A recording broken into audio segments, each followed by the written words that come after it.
Soberba é um filme americano de 1942, dirigido por Orson Welles, estrelado por Tim Holt, Joseph Cotten e Dolores Costello. O mimado jovem herdeiro da decadente fortuna dos Amberson fica entre sua mãe viúva e o homem que ela sempre amou. Olá pessoas, sejam todos muitíssimo bem-vindos, eu sou o Aleph e hoje a gente vai falar sobre mais um filme do Orson Welles. A gente já teve o Cidadão Kane, hora da gente ter mais um filme. E é isso, o filme é basicamente focado nesse jovem, esse herdeiro aí da fortuna dos Amberson, que... O filme começa ainda num flashback antes, mostrando a mãe dele sendo cortejada por esse cara, mas que ela meio que não dá muita bola pra ele. Ela gosta dele, mas sei lá, fica uma coisa meio confusa. E aí ela acaba casando com um outro cara que na verdade a gente quase não vê. Ele aparece muito pouco, tanto antes quanto depois dela casar com ele. Tipo, é um personagem assim, essencialmente irrelevante na história. Ele logo morre na história. E isso meio que abre caminho pro outro cara que gostava dela voltar a tentar ficar com ela, porque ele também é viúvo. Só que aí o filho que ela tem com o cara que ela casou não gosta do relacionamento dos dois. Ele numa festa acaba conhecendo uma menina e se interessando pela menina. Aí descobre que a menina é filha justamente desse cara. Tem uma cena que eu acho interessante no filme que o... Porque antes dele descobrir que a menina é filha do cara, ele fica falando mal do cara pra ela. Porque, né, ele tá super incomodado com esse cara que tá dando em cima da mãe dele. E aí um tio, eu acho que é tio dele, fala pra ele assim, jeito interessante de tentar dar em cima da menina, né, falando mal do pai dela. Bem curiosa essa tática, não conhecia. E é muito isso, né, que acontece. E boa parte da trama do filme é sobre o fato desse cara que começa antes dele nascer, mas depois você tem ele criança e tal, pra depois ele voltar ali jovem adulto. Ele é um babaca. Essa é boa parte da trama do filme, é o fato de que ele é um babaca, ninguém gosta dele, ele é uma pessoa insuportável. Insuportável, assim, a um nível de ficar quase atropelando gente na rua, sabe? É uma coisa, assim, bem babaca, não é pouca coisa, não é pouco babaca não, é bastante babaca. E aí, eu tenho que ser sincero que eu achei a história do filme chata. Eu acho que o filme é bem feito, mas o filme é meio chato. Mas bom, a plot do filme é basicamente essa. O cara, esse cara, né, pai da menina, que tá afim da mãe do principal, ele é inventor e ele tá, tipo, fazendo carros. Que, né, na época em que a história se passa, é, tipo, novidade, tem pouquíssimos. É uma coisa que tá surgindo ainda, a maioria das pessoas ainda anda a cavalo. E o garoto fica o tempo todo falando sobre como isso não vai dar certo. Não, péssima ideia, ridículo, isso aí. Quem que vai querer andar num negócio sem cavalo e tal? Porque o filme é obviamente feito numa época em que já tinha bastante carro, é meio que pra ser uma indireta de tipo, olha como o garoto não tem visão. Ele tá falando que o outro cara vai ser um fracasso, mas na verdade a gente sabe que o cara tá fazendo a coisa mais milionária possível da época. Mas não é muito interessante essa trama. E pelo menos do jeito que o filme mostra, eu não acho que o filme elabora muito em cima dessa trama. Eu acho que o filme talvez elabore mais no fato dele não gostar da mãe com o cara do que qualquer outra coisa. Qualquer outra coisa é meio extra em cima disso, né? Mas enfim, o filme é baseado num livro escrito por Booth Tarkington. Eu não sei muitos detalhes sobre o quão fiel é. Tem um ponto que eu vou falar mais tarde, mas que eu sei que ficou. Mas no geral, assim, eu não sei direito o quão fiel é. Não é um livro muito relevante, né? Hoje não é um livro que se manteve aí relevante. Nunca nem ouvi falar em Booth Tarkington. Mas enfim, a coisa que aconteceu foi a seguinte. O Orson Welles editou o filme, né? Filmou o filme inteiro e tal. E fez uma primeira edição, um primeiro corte do filme. E esse primeiro corte foi exibido aí a um público, né? Como fazem. E o público não recebeu bem esse corte. O público não gostou do filme. E aí a RKO, que é a produtora, cortou por conta própria cerca de 40 minutos do filme. Ou seja, um baita corte. O resultado final já não é um filme curto. É um filme, sei lá, de duração normal.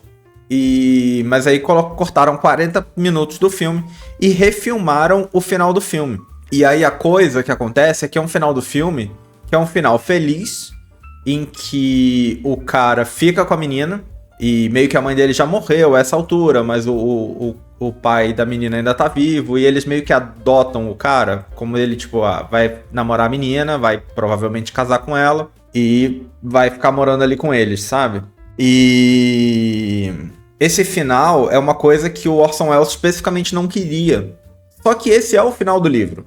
O livro termina assim, não é um final inventado pra agradar público, né? Não é um final inventado pelo filme pra agradar público. É o final do livro. Mas o Orson Welles especificamente não queria que o filme terminasse assim, porque a ideia pra ele é que o filme é muito sobre o karma. Então, ele foi um babaca a vida inteira, ele termina mal. Essa é a ideia. Porque ele foi um babaca, desde criança e ainda na vida adulta, o final dele tem que ser um final ruim. O final que um babaca merece, sabe? Essa era a ideia do Orson Welles. E acabou não sendo isso que aconteceu, porque a Henry Cavill foi lá e enfiou um final feliz no filme.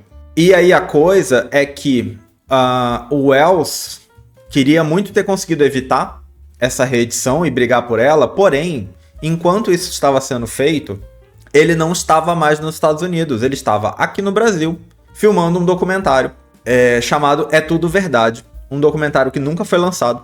Hoje existem partes dele. Era um documentário meio que idealizado pelo governo, porque por conta da guerra e tal, o governo americano queria fazer uma coisa meio tipo... Queria fazer uma coisa meio política da boa vizinhança com os países da América Latina. E aí encomendou esse filme. E aí o Orson Welles estava aqui fazendo isso. Então ele fez, não só no Brasil, né? Ele filmou em outros lugares. Mas aí no momento em que essa história aconteceu, ele estava no Brasil filmando. Inclusive, se eu não me engano, a maior parte perdida é da parte do Brasil. Eu acho que dos outros se tem mais. Esse É Tudo Verdade, inclusive, curiosamente, é hoje o nome de um festival de documentários que acontece no Brasil. Não sei se só em São Paulo ou se é maior do que São Paulo, mas pelo menos em São Paulo acontece. Um documentário chamado... Um festival de documentários, que se chama É Tudo Verdade, em referência aí a esse filme. Mas bom, ele tava aqui filmando esse negócio, e aí não conseguiu brigar, né, pela versão dele, porque ele tava longe, e acabou que a RKO lançou o filme do jeito deles, sem que ele conseguisse fazer nada. Porém, enquanto ele estava aqui, porque isso fazia parte do acordo deles, ele tinha recebido uma versão do filme com o objetivo de continuar editando aqui, porque isso era na cabeça dele o que tinha sido combinado, que se eles quisessem alguma outra coisa, eles iam mandar pra cá uma cópia, e ele mesmo ia fazer edições com essa cópia que estava com ele aqui no Brasil. Ele chegou a receber uma cópia, pelo menos é o que se acredita ou que se sabe, que ele chegou a receber uma cópia antes dessas alterações do estúdio serem feitas. E hoje acredita-se que essa cópia ainda exista em algum lugar nesse país. Tem pesquisadores, americanos inclusive, que vêm pra cá e procuram, e tem pelo menos um, que eu não vou lembrar o nome dele agora, mas que tá, ou estava pelo menos até alguns poucos anos atrás, ativamente procurando essa cópia, que ninguém sabe que fim levou. Faz bastante tempo, essa autora pode ter sido simplesmente destruída, mas existe ainda a possibilidade dela estar aqui em algum lugar. A gente já fez um vídeo aqui nesse canal sobre um sujeito que achou uma cópia de um filme dele num pacote de arroz, num saco de arroz. Então assim, tudo é possível, né? Mas até o momento não foi encontrada essa cópia aí com os 40 minutos a mais que a RKO removeu do filme. O filme foi lançado, arrecadou cerca de $1 milhão, porém isso não foi suficiente para arcar com os custos e com o lucro projetado dele. Então o filme ainda é considerado um fracasso de bilheteria, o que continua me deixando muito impressionado com como as pessoas continuavam dando chance pro Orson Welles. O que bom que deram, eu acho. Eu acho que bom que deram. Mas assim, considerando que a gente sabe que é o dinheiro que manda em tudo, depois de 2 fracassos de bilheteria seguidos, que foram seus únicos filmes... Eu sei que ele já tinha uma carreira famosa antes, né? Quando ele fez o primeiro filme, ele já era famoso no rádio, principalmente, já tinha feito teatro, mas era especialmente famoso por causa do rádio. Então eu sei que era uma pessoa que já tinha um renome, né? Ele não começou, o nome dele não surgiu no cinema. E com certeza isso é grande parte. Mas eu fico um pouco impressionado como continuaram dando chance pra ele, porque é isso, 2 filmes, 2 fracassos até o momento. Vai ter mais filme dele aqui, mas por enquanto estamos em 2 filmes, 2 fracassos. Apesar do fracasso de bilheteria, o filme chegou a ser indicado a 4 Oscars. Foram Melhor Direção de Arte, Preto e Branco, Decoração de Interiores, que é um prêmio bem específico, que né, não existe mais específico desse jeito. Melhor Fotografia Preto e Branco. Melhor Atriz Coadjuvante para Agnes Moorehead, que fazia a Tia Fanny, que sinceramente é um dos melhores personagens do filme, talvez o melhor personagem do filme. É a tia solteirona dele, que mora com eles na casa e faz uns comentários ótimos. Então eu arrisco dizer assim que talvez seja o melhor personagem do filme, num filme que não tem personagens muito bons no geral, assim. Também concorreu a melhor filme. Não ganhou nenhum dos 4 prêmios, mas né, ter concorrido a 4, inclusive melhor filme, né, é o prêmio mais importante da noite, ter concorrido a ele, eu acho que é uma coisa bem relevante. mas não ganhou nenhum dos 4 prêmios. Em 2002, 60 anos depois do original, fizeram um remake do filme, supostamente seguindo o roteiro que o Orson Welles tinha feito e notas de edição que o Orson Welles escreveu, que se tem, né, hoje, essas anotações aí de edição que ele fez. E então criaram uma versão com a intenção de fazer o que ele queria ter feito. Porém, mantiveram o final feliz, que ele especificamente não queria. Então eu não entendo essa versão, ou o argumento usado para ela, é uma coisa que eu não compreendo. Mas mantiveram aí o final feliz que ele não queria que tivesse acontecido. Eu não sei por que fazer uma coisa seguindo as anotações dele e ignorar uma coisa que parece, por entrevistas que ele deu, ter sido o ponto mais importante para ele do filme, né? Não compreendo. Mas foi o que fizeram e tem essa versão aí de 2002. E é isso. Eu, sinceramente, achei um filme bem chato. É visível. A direção do Orson Welles é visível no filme. Você tem ângulos de câmera interessantes. Você tem uma coisa que ele gosta de fazer, que ele já fazia no Cidadão Kane, mas eu acho que talvez aqui ele faça até um pouco mais. Eu não sei se ele faz mais, mas eu acho que ele faz em cenas que talvez chamem um pouco mais de atenção. Porque o Cidadão Kane é um filme todo muito alternativo, muito diferente do que estava sendo feito. E esse já é um filme mais parecido com o que estava sendo feito, mas feito aí por uma pessoa com umas ideias um pouco diferentes, que é, por exemplo, filmar uma cena muito de longe, e aí até o áudio fica de longe, então você ouve as pessoas falando como se elas estivessem, sei lá, no fundo de um corredor, sabe? E realmente é isso que você tá vendo elas longe. Não era uma coisa que se fazia, né? Tudo era feito para ser muito claro, muito nítido, muito na sua cara, muito facilmente compreendível, compreensível. E ele não fazia isso necessariamente, ele fazia mais aí uma coisa pra dar uma, sei lá, uma sensação diferente na cena, sabe? Que eu acho que era uma coisa que não era tão feita. Não acho que ele inventou nada disso, mas não era uma coisa que era muito feita. Não era feita com frequência, principalmente no cinema americano. E esse filme tem essas coisas, então é notável, assim, que o filme tem uma boa direção. Eu não sei dizer se os atores estão ruins ou bons, porque os personagens são tão chatos, sinceramente. Os personagens são muito chatos. Pra mim, a parte que eu não entendo é porque adaptar essa história, sabe? E aí eu não sei se isso partiu dele ou se o estúdio comprou os direitos e quis que ele fizesse. Eu não achei essa informação. Mas a história, pra mim, é muito chata, muito chata. Então é isso, fica esse misto de que é um filme bem feito, é um filme interessante, é um filme criativo, é um filme interessante tecnicamente, né? É um filme criativo também aí no jeito de mostrar e tal. Mas a história e os personagens são um porre, pra mim, na minha opinião. E eu, inclusive, acho que os personagens é uma coisa que garante um filme com frequência. Eu acho que eu já falei isso aqui em algum outro vídeo.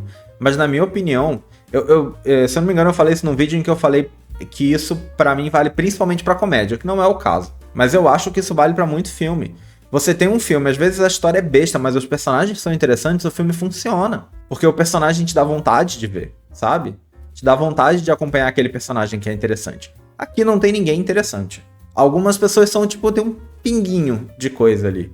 Mas eu, sinceramente, acho isso. O filme como cinema, tem coisas interessantes nele, mas a história sendo contada, achei muito chato. É isso. Eu já ia quase esquecendo, mas vamos ver o que o livro fala sobre esse filme. O livro começa explicando uma dúvida que eu falei que eu tive, que era como que ele conseguiu fazer aí mais de um filme, mesmo fracassos, né? Mas aparentemente é que o contrato que ele assinou com a RKO lá no começo dava pra ele o direito de fazer 2 filmes com liberdade total. Então esse foi o segundo dos filmes. O fato de me dizer que foi feito com liberdade total dá a entender que realmente foi ele que escolheu a história pra ser contada. Mas é isso, foi assim que ele conseguiu fazer esse segundo filme, mesmo com o fracasso que foi o primeiro. Aqui também comenta que o filme começou a ser feito antes da treta do Cidadão Kane com o William Hurst, né? Que é o cara que se enxergou ali no personagem do Cidadão Kane, o que parece que era pra ser mesmo. Mas o cara, porque era uma figura muito poderosa, dominava a imprensa, acabou com a carreira do Orson Welles.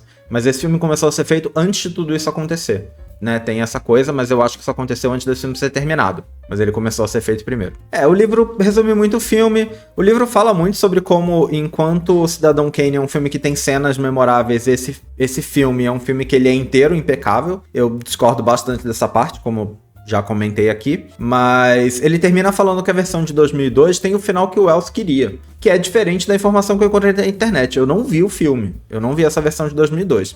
Mas a informação que eu encontro na Wikipédia diz especificamente que O filme segue aí as anotações do Orson Welles, mas mantém o final feliz no final do filme. E o livro diz o contrário. Considerando a quantidade de erros que eu já vi nesse livro, eu me sinto inclinado a concordar mais ou a confiar mais na Wikipédia. Porém, só vendo o filme para confirmar. Não vi a versão de 2002. Pelo menos no momento não tenho nenhum interesse em ver. Mas, quem sabe um dia aí dá para dar uma olhada e a gente faz uma comparação. E é isso, a gente vai ficando por aqui. Espero que vocês tenham gostado desse vídeo. Me fala aí se você já viu esse filme. Esse é um filme que eu acho que não é tão famoso, né? Cidadão Kane era um filme bem famoso. Gerou umas reações aí. Esse já é um filme um pouco menos conhecido. Mas me fala aí se você conhece, se você já viu. A gente tá aqui finalmente chegando num período em que eu acho que tem mais filmes vistos aí pelas pessoas, né? A gente já tá nos anos 40, tá chegando um pouco mais... Um período mais de clássicos do cinema, mais famosos, né? Tem umas coisas mais conhecidas vindo por aí, embora eu acho que ainda tem bastante filme desconhecido. Mas tem umas coisas mais conhecidas chegando, acho que sempre ajuda um pouco. E é isso. Se você gostou desse vídeo, não esquece de dar uma curtida, ajuda bastante. Comenta o que você achou do filme, ou se você já viu, se você não viu, se você ficou interessado. Se você conhecer alguém que você acha que vai se interessar por um vídeo como esse, compartilha, ajuda bastante o canal. E é isso, em breve nós estamos de volta com mais filmes. Valeu, até mais!